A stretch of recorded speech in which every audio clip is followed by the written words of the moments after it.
മരുമോള് സത്യത്തിൽ കുറച്ച് മോശമാണ്. തള്ളക്ക് തിന്നാൻ കൊടുക്കായും തള്ളൊരു വെള്ളം എടുത്തെടുക്കാൻ അയക്കൂല, ഗ്യാസുമ്പോ കത്തിക്കാൻ അയക്കൂല, അങ്ങനെ പ്രശ്നം ഉണ്ടാക്കുവേ.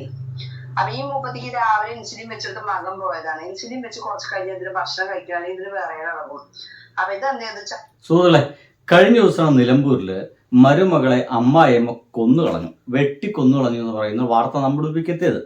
നമ്മളാരെ വീഡിയോ പറ്റി ഒരു റിയാക്ഷൻ ചെയ്തിരുന്നു. നമ്മളെല്ലാവരും വിചാരം ഇത് ആ അമ്മായിമ്മയുടെ മാത്രം പ്രശ്നമാണെന്നുള്ളായിരുന്നു. പക്ഷേ ഇപ്പൊ നമ്മുടെ മുമ്പിലേക്ക് എത്തുന്നത് മരുമോളും അത്ര നല്ല രീതിയിലായിരുന്നില്ല ഈ അമ്മായിയുമായിട്ട് ഇടപെട്ട് കഴിഞ്ഞത്. രണ്ട് അഭിപ്രായങ്ങൾ ഇപ്പോൾ ഇതിന് മുമ്പിലേക്ക് വരുന്നത്.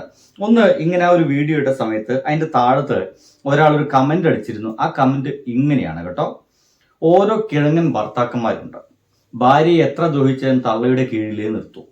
ഈ കുട്ടി എൻ്റെ വീടിനടുത്ത കുട്ടിയാണ്. തള്ള കാരണം ഒരിക്കൽ കൈ ഞരമ്പ് മുറിച്ച് ആത്മഹത്യ ശ്രമിച്ചിരുന്നു. തള്ളയുടെ കൂടെ നിൽക്കാൻ വയ്യാതെ സ്വന്തം വീട്ടിലായിരുന്നു. ഇന്നലെ ഭർത്താവ് വിളിച്ചു കൊണ്ടുവന്നു. ഇന്ന് തള്ള വെട്ടിക്കൊന്നു. 2 പിഞ്ചു കുഞ്ഞുങ്ങൾ കഷ്ടതയിലായി. കിഴങ്ങൻ ഭർത്താവ് അവളെയും കുഞ്ഞുങ്ങളെയും വിളിച്ച് മാറി താമസിച്ചിരുന്നുവെങ്കിൽ എത്ര നന്നായിരുന്നു. അവന്റെ തള്ളയെ നോക്കാനോ അവൻ കെട്ടിയത് ഇതുപോലെ നശൂലം പിടിച്ചൊരു തള്ള മലപ്പുറം ജയിലിൽ വേറെ കാണില്ല. ഇതാണ് ഇതിന് താഴത്ത് ഷൈനി ജോൺ എന്ന് പറയുന്ന ഒരാൾ എഴുതിയിരിക്കുന്ന ഒരു കമന്റ്. ഈ ഒരു കമന്റ് അതിന്റെ താഴത്തോടെ കെടുക്കുന്നുണ്ട്. എന്നാൽ അതേ സമയം തന്നെ ഈ സ്ത്രീയെ, ഈ വയസ്സായ തള്ള സ്ത്രീയെ അംഗീകരിച്ചുകൊണ്ട്, അവരെ ന്യായീകരിച്ചുകൊണ്ടുള്ള വീഡിയോസുകളും വോയിസുകളും നമ്മുടെ മുമ്പിലേക്ക് കിട്ടുന്നതാണ്. ഒരാൾ പറയുന്നത് ഇവർക്ക് ഇൻസുലിനൊക്കെ വെച്ച് കിടക്കുന്നുണ്ട്, അത് കഴിഞ്ഞ് എന്തിലൊക്കെ ചായ എന്തിലൊക്കെ കിട്ടണം, പക്ഷേ ആ അടുക്കളയ്ക്കൊന്ന് കയറാനോ അടുക്കളത്തെ സ്റ്റൗ ഒന്ന് ഉപയോഗിക്കാനോ ആ ഗ്യാസ് ഉപയോഗിച്ച് ചായ ഉണ്ടാക്കാനോ ഈ മരുമോൾ സമ്മതിക്കില്ല എന്നുള്ളതാണ്. എന്തായാലും ഇവർ പറഞ്ഞ പോലത്തെ ഒരു പക്ഷേ ആത്മഹത്യ ചെയ്യാൻ ശ്രമിച്ചിട്ടുണ്ടായിരിക്കും. ആ ജീവിതം അത്രയേറെ ദുസ്സഹമായിരിക്കാം. 19 വയസ്സുള്ള ഒരു പെൺകുട്ടിയാണ്. അവൾ നേരെ സ്വന്തം വീട്ടിൽ പോയി നിൽക്കുന്നു. ഇനി സ്വന്തം വീട്ടുകാരുടെ ഭാഗത്തും തീർച്ചയായിട്ടും തെറ്റുണ്ടെന്ന് പറയണം. ഇങ്ങനെ ഒരിക്കലും ജീവിക്കാൻ കഴിയാത്ത, ഒരിക്കലും മുന്നോട്ട് പോകാൻ കഴിയാതെയാണ് ഒരു സ്ത്രീയുമായിട്ട് ജീവിക്കേണ്ടി വരുന്നെങ്കിൽ സ്വന്തം വീട്ടിൽ നിർത്താനുള്ള ഒരു മാന്യതയെങ്കിലും അവർ കാണിക്കണം എന്നുള്ളതാണ്. ആ പരിപാടി നമ്മുടെ ഉണ്ടായിട്ടില്ല. എന്തൊക്കെയായാലും ഇവര് ആ വീട്ടിൽ നിർബന്ധിച്ച് പോയി മരിച്ചോ എന്നൊക്കെ പറഞ്ഞ മാതിരി അവരെ തിരിച്ചു പറഞ്ഞിരിക്കുന്നു.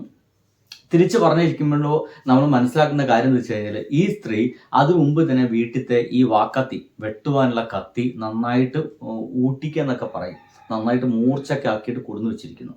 അപ്പോൾ ഒന്നെങ്കിൽ അവരത് പ്ലാൻഡ് ആണ്, കൃത്യമായിട്ടും ഇവർ വന്നു കഴിഞ്ഞാൽ വെട്ടി കൊന്നു കളയണം എന്നുള്ള പ്ലാനാണ്. കാരണം ഇവർക്ക് നേരങ്ങൾ തിന്നാൻ കൊടുക്കുന്നില്ല. ഭർത്താവ് രാവിലെ ഇതൊക്കെ കഴിഞ്ഞ് ഇവർക്ക് ഇൻസുലിൻ കുത്തിച്ചൊരു ഒറ്റ പോക്ക് ഓട്ടോ ഓടിക്കാനൊക്കെ പോയി കഴിഞ്ഞാൽ പിന്നെ വൈകുന്നേരമായിരിക്കും ചിലപ്പോൾ കയറി വരുന്നുണ്ടായിരിക്കുക. അതുവരെ ഈ അമ്മായിമ്മക്ക് തിന്നാനും മറ്റും കൊടുക്കേണ്ടത്, അല്ലെങ്കിൽ വയ്യാത്ത ഒരാളെന്ന് പറയുന്നു, ഇൻസുലിനൊക്കെ വെച്ച് എടുക്കുന്ന ഒരാളെന്ന് പറയുന്നു, അങ്ങനെയാണെങ്കിൽ അത് മരുമോൾ എന്തൊക്കെ വെച്ചുണ്ടാക്കണം.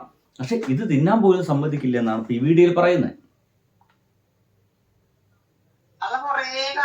മരുമോള് സത്യത്തിൽ കുറച്ച് മോശമാണ്. തള്ളക്ക് തിന്നാൻ കൊടുക്കായും തള്ളൊരു വെള്ളം എടുത്തെടുക്കാൻ അയക്കൂല, ഗ്യാസുമ്പോ കത്തിക്കാൻ അയക്കൂല, അങ്ങനെ പ്രശ്നം ഉണ്ടാക്കുവേ. അപ്പൊ ഈ മൂപ്പത്തിക്ക് രാവിലെ ഇൻസുലിൻ വെച്ചിട്ട് മകൻ പോയതാണ്. ഇൻസുലിൻ വെച്ച് കുറച്ച് കഴിഞ്ഞ ഇതിന് ഭക്ഷണം കഴിക്കുകയാണെങ്കിൽ ഇതിന് വേറെ ഇളകും. അപ്പൊ ഇതെന്താ ചായ ഉണ്ടാക്കി ഗ്യാസുമ്മത്തെ ഒച്ച ഇട്ടാണ്ട് ഇവിടെ വന്നാണ്ട് ചായക്ക് വെള്ളം വെച്ച് എടുത്തോടെ ചിന്തിങ്ങൾ അങ്ങനെ ഗ്യാസുമ്മ ചായ ഉണ്ടായി കുടിക്കണ്ട. അപ്പൊ ഈ തള്ളാനോട് അങ്ങനെ കാട്ടിയാണ്ട് ഗ്യാസിന്റെ അടുപ്പ് കത്തിക്കണ സാധനം പൂട്ടി വെച്ച് മേലക്ക് എത്താത്തോടത്ത് വെച്ചതിന് റൂമിൽ പോയി കടന്നു. അതിൽ ഇത് പ്രശ്നം ഉണ്ടാക്കണ്ട വെച്ച റൂമിൽ പോയി കടന്നു. പക്ഷെ കുറച്ച് കഴിഞ്ഞപ്പോ ഇതിന് പറയാൻ തുടങ്ങി. ഫുഡ് കഴിക്കഴിഞ്ഞിട്ട് ഒരു ചായ വെള്ളമെങ്കിലും അതിലിട്ട് കുടിച്ചാല് അതിന് നിൽക്കും എന്തെങ്കിലും കഴിക്കാന്. അപ്പൊ ഇതിന് ഭക്ഷണം കിട്ടാത്തൊരു ദേഷ്യവും സങ്കടവും ഇത്രയും കാലം അടക്കി പിടിച്ച് കൊണ്ട് നടന്നൊരിതും ഒക്കെപ്പാടെ അത് 2 ദിവസം മുന്നേ കാച്ചി വെച്ചിരുന്നു കത്തി. അടുത്താണ് ഓളവിടെ ഉറങ്ങി കിടക്കുന്ന ഞങ്ങള് അവിടെ പോയിട്ട് വെട്ടിയാണ് കറച്ചിക്കാണ്. 3 കൂടി കഴുത്തു കൂടി ഒക്കെ വെട്ടാണ്. ബീച്ച് പാഞ്ഞിട്ട് അപ്പൊക്കെ ചോര കണ്ടില്ല പോയത്, ആകെ വെട്ടിയിരുന്നു. ഇതാണ് അവിടെ നടന്ന സംഭവം എന്ന് വെച്ച് കഴിഞ്ഞാല് നമുക്ക് ഈ ഒരു പ്രായം ചെന്ന സ്ത്രീയെ മാത്രം കുറ്റം പറയാൻ കഴിയില്ല. 2 പേരെ ഭാഗത്തും കൃത്യമായ തെറ്റുണ്ട്. 2 പേരെ ഭാഗത്തല്ല, 3-4 പേരെ ഭാഗത്തുണ്ട്.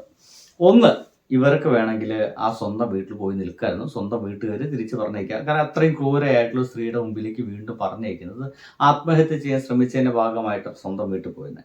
അപ്പൊ എന്നിട്ടും ആ സ്വന്തം വീട്ടിൽ പറഞ്ഞയച്ചത് അതൊരു വളരെ മോശമായ പരിപാടി തന്നെയാണ്. രണ്ടാമത്തത്, ഭർത്താവ് എന്ന് പറഞ്ഞ കിഴങ്ങൻ. ഈ കാര്യങ്ങളൊന്നും അന്വേഷിക്കുക. രാവിലെ പണിയും കഴിഞ്ഞ് ഒറ്റ പോക്കണ്ട് പോയി വൈകുന്നേരം വരുമ്പോൾ ഇത്തരം കാര്യങ്ങളൊന്നും അന്വേഷിക്കാതിരിക്കുന്നതും വേറെ പ്രശ്നമാണ്. മൂന്നാമത്തെ ഈ രണ്ടുപേരുടെ കയ്യിലും തെറ്റുണ്ട്. രണ്ടുപേർക്കും ചേർന്ന് നിന്ന് ഒരു അമ്മയും മകളുമായിട്ട് മുന്നോട്ട് പോകാനുള്ള ഒരു അവസ്ഥ അവരവിടെ ക്രിയേറ്റ് ചെയ്തിട്ടില്ല എന്നതാണ്. പക്ഷേ ഇതിൻ്റെ ഒക്കെ ഒപ്പം അവസാനം ഇനിയിപ്പോൾ ഇത് ചോദിക്കുക, ശരി ഇതൊക്കെ ശരിയാണ്, കൊല്ലേണ്ടതുണ്ടോ എന്നൊക്കെ ചോദിക്കും. ശരിയാണ്, കൊല്ലേണ്ടതുണ്ടായിരുന്നില്ല.